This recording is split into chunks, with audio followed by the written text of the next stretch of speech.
The phone rang, and I almost let it go to voicemail. It was late Miami time, just before midnight.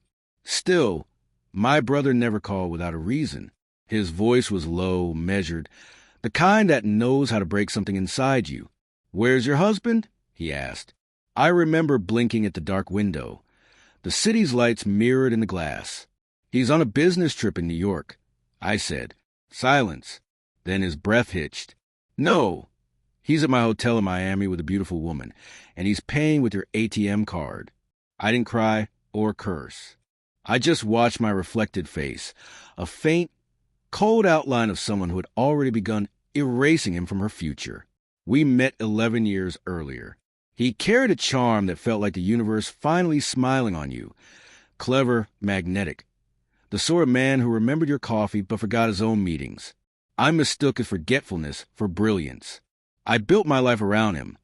Our shared flat, our joint account, our quiet mornings, every piece set up like dominoes. It never occurred to me he might be lining them up for a collapse, though the signs were there. Sudden late nights, small silences, a perfume that wasn't mine, jasmine and cigarette smoke. He called it office scent. Then the locked phone, the new passwords, business trips that stretched like rubber bands near snapping. When my brother called, it didn't shatter me. It confirmed what I already suspected. I'd been living in the calm before the storm. "Do you want to throw him out?" my brother asked. "No," I replied. Checked him in for another night. That was the moment the plan began, not born from blind fury, but from precision. Rage burns itself out. I needed something enduring, something he would feel. That night, I made a list. His accounts, his passwords, the investments I had built that were ironically in his name, the car, the house, the credit line. Every thread tied his comfort to mine. Then I pulled. The next morning I went to the bank and reported my card stolen. They froze every account he could access. Then I phoned his office under the guise of worry. "Is he in New York?" I asked the HR manager, who sounded deliciously confused. "New York?" He took personal leave. Said, "He was with you in Miami." Perfect. By noon, I'd wired the joint savings into a private account under my name. The prenup, his idea when he thought I needed protection, had a fidelity clause. Proof of infidelity meant forfeiture of assets. My brother's hotel had security footage.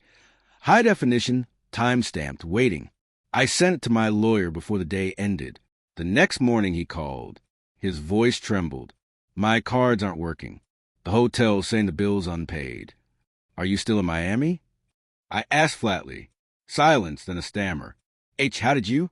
"Don't worry," I said. "My brother's covering your stay. Consider it a farewell gift." Panic rose in him. Clumsy breathing. Guilt searching for a hiding lie. "Listen," he pleaded. "It's not what it looks like." Oh! It was exactly what it looked like. I cut him off. "You booked the suite under my name. You used my card. You used me." I told the hotel cameras and my lawyer. That evening I met him one last time on neutral ground. Our home, or what used to be ours. His bags were already by the door. He looked exhausted, not from remorse but from being exposed. The tiredness that comes when lives run out of oxygen. "You really want to throw away everything over one mistake?" he asked, voice thick with self-pity. "One." I stepped closer. "No, I'm just finally collecting interest." He flinched as I handed him an envelope. Inside were divorce papers, printed bank records, copies of the footage. Every move documented, every word precise. He sank into the chair and stared at the evidence like it burned. "You planned this," he whispered. "Yes," I said, "while you were busy planning your escape." When he left, the house felt lighter. The silence wasn't empty anymore. It was earned. A week later, my lawyer called. The settlement was finalized.